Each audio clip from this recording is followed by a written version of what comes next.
মৰমৰ দশম মানৰ ছাত্ৰ ছাত্ৰীসকল, তোমালোকৰ যিসকল ছাত্ৰ ছাত্ৰীয়ে কম্পাৰ্টমেণ্টেল পৰীক্ষা দিবা, তোমালোকক মই ইতিমধ্যে তোমালোকক মই বৈচিত্ৰ্যময় অসম বা গ্ৰামাৰৰ গোটেইখিনি দিলো। কিন্তু পাঠৰ কেইটামান কথা তোমালোকক ক'বলৈ আছে। তোমালোকক বৰগীতৰ মই কৈ দিছিলো আৰু ইয়াৰ পিছত জিকিৰটো বাদ দিব দিছিলো। উদ্যোগী হওঁ আহা তোমালোকক মই কৈছিলো। আৰু প্ৰশস্তি তোমালোকে এটা কাম কৰিব পাৰা, তোমালোকে প্ৰশস্তিৰ যিটো মানে মূল ভাৱ সেইটো টান পাবা। সেইকাৰণে মই ভাবিছো প্ৰশস্তি তোমালোকে বাদ দি তোমালোকে মই অসমীয়াৰ মূল ভাৱটো অকমান চেষ্টা কৰিবা। মই খুব সহজকে কৈ দিছো। যেতিয়া মই অসমীয়া কবিতাটোৰ কবি সৈয়দ আব্দুল মালিক দেৱে এই কবিতাটো তোমালোকলৈ লিখিছিলে, তেতিয়া তেওঁ কবি হিচাপে কৈছিলে যে যেতিয়া আমাৰ অসমখনৰ বিষয়ে কৈছিলে যে অসমখন খুব সহজকে বুজিবা যে অসমখন খুব ধুনীয়া আছিলে। অসমখন একদম তোমাৰ চবৰে মানে লোভ আছিলে যে অসমত ইমানেই সম্পদ আছে।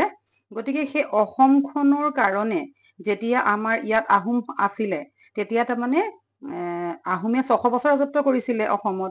তেতিয়া মোগল সকলে মানে সেই সময়তে অসমত সোমাব বিচাৰিছিলে আৰু মোগল বহুত পৰাক্ৰমী আছিলে। তেওঁলোকে ভাবিছিলে আমাৰ কাৰণেনো কি, এখন এখন ৰাজ্য জয় কৰি লাষ্টত অসমত সোমাব আহিছিলে। কিন্তু তেতিয়া তাৰমানে অসমৰ কথাখিনি বৰ্ণনা কৰিছিলে যে তেওঁলোকেতো বহুত সা সৰঞ্জাম লৈ আহিছিলে, কিন্তু অসমৰ অসমীয়া মানুহখিনি সহজ সৰল ভদ্ৰ নম্ৰ মৰমীয়াল আৰু নিজৰ দেশৰ প্ৰতি তেওঁলোকৰ যিটো মৰম আছিলে অসমখনৰ প্ৰতি, তেওঁলোকে সেই তৰোৱালখনি একমাত্ৰ তেওঁলোকৰ অস্ত্ৰ আছিলে। আৰু যেতিয়া মোগল আহিছিলে, মোগলে ভাবিছিলে কি একেবাৰে মানে কি কৰিম আৰু একেবাৰতে চব শেষ কৰি পেলাই সোমাই যাম। কিন্তু তেওঁলোকো আচলতে আপ্লুত হৈছিলে অসমীয়াৰ এনেকুৱা প্ৰেম বা তেওঁলোকৰ যিটো দেশপ্ৰেম আৰু যিটো মৰম এইটো দেখি। সকলো মতা মাইকী সমানে যুদ্ধ কৰিবলৈ মোগলক বাধা দিবলৈ ওলাই আহিছিলে। হাতত আছিলে তেওঁলোকৰ হেংদাংখন আছিলে। সেই কথাখিনিকে কৈছিলে যে অসমখন ইমানেই ধনী আছিলে যে গোটেইখন মানে সেউজীয়া বননিখন মীনা কৰা, গোটেই তোমাৰ বনজ হওক খনিজ হওক গোটেই সম্পদৰে সোণ ৰূপেৰে ভৰি আছে। আনকি তোমাৰ আমাৰ ইয়াত যিবোৰ দৌল বনোৱা আছে সেই সকলো বিলাক ধৰা কিহেৰে বনাইছিলে, চাউল আৰু হাঁহ কণী আছিলে। এতিয়া মানুহে খাবলৈ থকাৰ পিছত ইমান বেছি আছিলে যে আদি দেউলো সাজিব পাৰিছিলে। গতিকে এই সকলোবোৰ দেখি পেলাই তেওঁলোকে ইয়াতে আমাৰ দলং বনাইছিলে। আৰু দলং বিলাকত কি দি বনাইছিলে, যে দলঙত আছিলে তোমাৰ পোৱালৰ ডিজাইন আছিলে, পোৱালমণি দি পেলাই, যিবোৰ আমাৰ পাথৰ বিলাক যে পিন্ধে তেনেকুৱা। আৰু তোমাৰ আছিলে কি বাঘৰ নখৰ কথা কৈছিলে, মহৰ শিঙৰ পেপাৰ কথা কৈছিলে, হাঁহ কণী চাউলেতো স্বৰ্গদেৱে দেউল সজাইছিলেই। গতিকে এই সকলো বিলাক আৰু সোণৰ ৰূপৰ চৰুৱে দিছিলে, ধুদৰালি সাজিছিলে। গতিকে এই সকলোখিনি কথা তেওঁলোকে কিন্তু ইয়াৰ যিটো মৰম স্নেহ প্ৰেম দেখিলে তেওঁলোকে হাৰ মানিলে আৰু বহুত উভতি গল, কিন্তু বহুতে আমাৰ অসমতে থাকি গল। এই কথাখিনি আছিলে ইয়াৰ মূল কথা। যদি মূল ভাৱ লিখিবলৈ আহে এইকেইটা কথাও তোমালোকে লিখিব পাৰিলে নিশ্চয় নম্বৰ পাবা। আৰু ইয়াৰ ভিতৰতে পাঠৰ তলৰ তোমালোকৰ যিকেইটা সৰু প্ৰশ্ন, সেই প্ৰশ্নকেইটাও তোমালোকৰ সোমাই থাকিব। তোমালোকে সেইকেইটাও কৰিবা। যে আৰু তেতিয়া তোমালোকে সৈয়দ আব্দুল মালিকৰ কবিতা পুথি বেদুইন লিখিবা। মোগল সকলে অসমৰ ক'ত ভৰি দিছিলে, যে মোগল সকলে অসমৰ সেউজীয়া বননিত ভৰি দিছিলে। আৰু অসমৰ হেংদাং দুপৰীয়া পূৰ্ণ আলোকত জিলিকিছিলে। অসমীয়াসকলে কিহেৰে তৈয়াৰী পেঁপা বজাইছিল, মহৰ শিঙেৰে। আৰু দেউল সাজিছিলে হাঁহ কণী আৰু চাউলেৰে। ইয়াত মূল কথাটো, কবিতাটোৰ মূল কথা মই তেওঁলোকক কৈ দিলো। দৃশ্যান্তৰৰ দুখন দৃশ্য আছে, এখন দৃশ্য পুৰণা আৰু এখন দৃশ্য নতুন। পুৰণা দৃশ্যখনৰ কথাটো এনেকে চাবা যে তেতিয়া ধৰা মাটিৰ ঘৰ বুলি ভাবিবা, কেঁচা আলি আছিলে, বাঁহ গছে এনেকে নমস্কাৰ দি আগলে হাউলি আছিলে, তামোল কেইজোপা আছিলে। আৰু তেতিয়া কুকুৰিকণা মানুহজনে কিন্তু কাৰো মানে সহায় বিচাৰোতে তেওঁক হাতত ধৰি আগুৱাই দিছিলে কবিয়ে। আৰু তেওঁক কি বুলি কৈছিলে, তেওঁ কৈছিলে বৰ শান্তিত আছো এই প্ৰজাতিত। কিন্তু যেতিয়া আকৌ সেইখিনি সময়তে হৰে কৃষ্ণ ডেকাই এইটো দৃশ্য হৈ গল, এইটো হৈছে পুৰণা দৃশ্য, ভাবি ল'বা মনত। তেনেকে নতুন জেগাত যেতিয়া তেওঁ আকৌ 25 বছৰ পিছত তাত আহিছিলে, আহোতে তাৰমানে সেই মানুহজন বয়স হৈছে ন, বুঢ়া হৈছে, কিন্তু তেওঁ তাৰমানে জেগাটো চিনি পোৱা নাছিলে। দেখিছে যে ইমান বেলেগ হৈ গল, অট্টালিকাবোৰ হৈ গল আৰু মানুহ বিলাকে ৰাস্তাত পিয়াপি দি আছে। গতিকে তেওঁ ভাবিছে যে কি বা ইয়াত। তেতিয়া সেই মানুহজনে তেওঁক সুধিছিলে যে অচিনাকি মানুহ ইয়াত কেলে আহিছা, ইয়াত কুবেৰৰ মহল, টকা পইচা থাকিলেও খৰচ নকৰে, ইয়াত শান্তি নাই, মানুহ মৰিলেও দাহ কৰিবলৈ নাহে।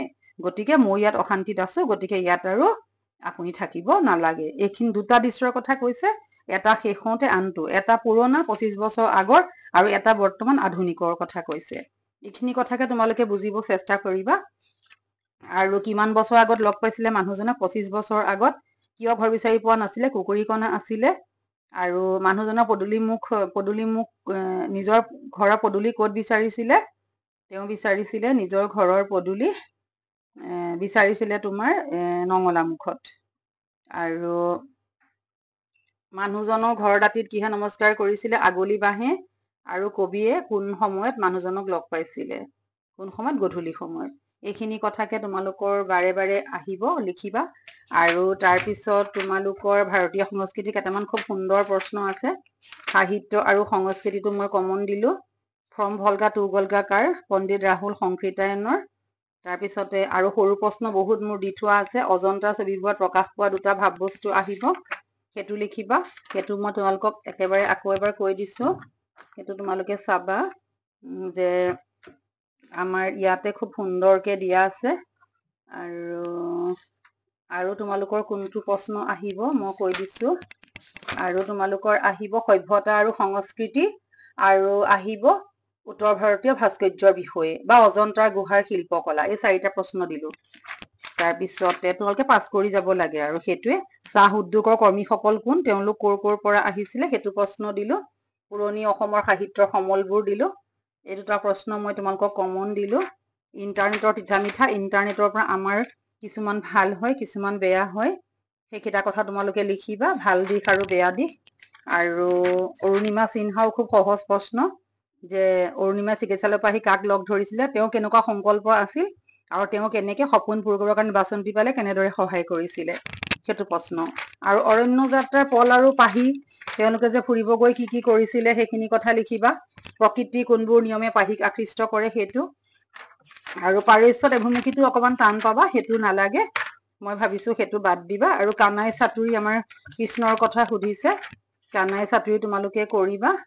অকনমান 2টা প্ৰশ্ন মই কমন দিছো। কানাই চাতুৰি কাঠবাজি বুলি কাক কোৱা হৈছে? ইয়াৰ অৰ্থ কি? এই অপবাদৰ পৰা তেওঁক কোনে ৰক্ষা কৰিছিলে? সেইটো। আৰু মোহিনী স্বৰূপে অমিত পিয়ালো সাধিলো দেৱৰ কাম, সেইটো কমন দিলো।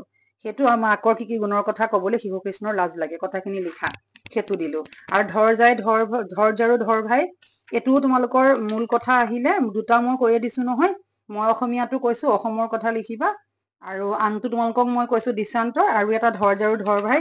2টা কুৱেশ্যন তোমালোকে চাই থবা, যে নহলে যে বিশ্বসভাত নহব তোৰ বহাৰ ঠাই। বিশ্বসভাত বহাৰ ঠাই পাবলৈ কবিয়ে কি কৰিবলৈ নিৰ্দেশ দিছে? তাৰমানে আমাৰ ডেকাসকলে সকলোৱে নিজৰ কাৰণে নিজে সময় থাকোতেই কৰিব লাগে। গতিকে সেনেকে আমি সেইটোকে কৰিব লাগিব। জাৰুৱে সাৰি পুচি ঘৰ দুৱাৰ চাফ চিকুণাই পেলোৱাৰ দৰে আমি হিংসা বিদ্বেষবোৰ নাইকিয়া কৰি পেলাই আমাৰ যিটো স্বাধীনতা সেইটো আমি ঘূৰাই আনিব লাগে। সেইখিনি কথাই কৈছিলে। সেই 2 কথা লিখিলেও তোমালোকে নম্বৰ পাবা। আৰু বিষাদ যুগৰো তোমালোকৰ মই এটা প্ৰশ্ন দিব বিচাৰিছো। সেইটো হৈছে, জানা ৰাজা যুদ্ধৰ সন্মুখত অৰ্জুনে এই বাক্য বুলি ধনুষৰ এৰি কম্পিত হৈছিলে।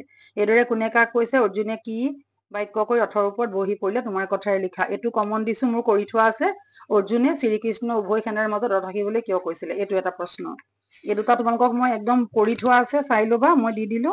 আৰু তাৰপিছত তোমালোকৰ হেৰি এটা প্ৰশ্ন দিওঁ মই, তোমালোকৰ তক্ষশিলা আৰু তক্ষশিলা বিশ্ববিদ্যালয়ৰ প্ৰখ্যাত ছাত্ৰ 2জন, নাগাৰ্জুন কোন? ক'ত আছিলে তেওঁ? কি কৰিছিলে সেইটো? আৰু কোনখন বিদ্যালয়ৰ কাৰ্ডনত কোনবিলাক পণ্ডিতৰ মিলন ক্ষেত্ৰ আছিলে? তোমালোকক মই এইকেইটা প্ৰশ্ন দিলো। আৰু তোমালোকৰ পৰীক্ষা পালেহি, এইকেইটা পালে তোমালোকৰ কমন কৰিবাই, মই পুৰা কৈ দিছো। আৰু তোমালোকক মই 2খন এছে নেক্সট তোমালোকক মই কৈ দিম। এয়াই তোমালোকৰ অসমীয়া প্ৰায় শেষ। এইখিনি কৰি গলে তোমালোকে 60 পাবা। ঠিক আছে, ধন্যবাদ।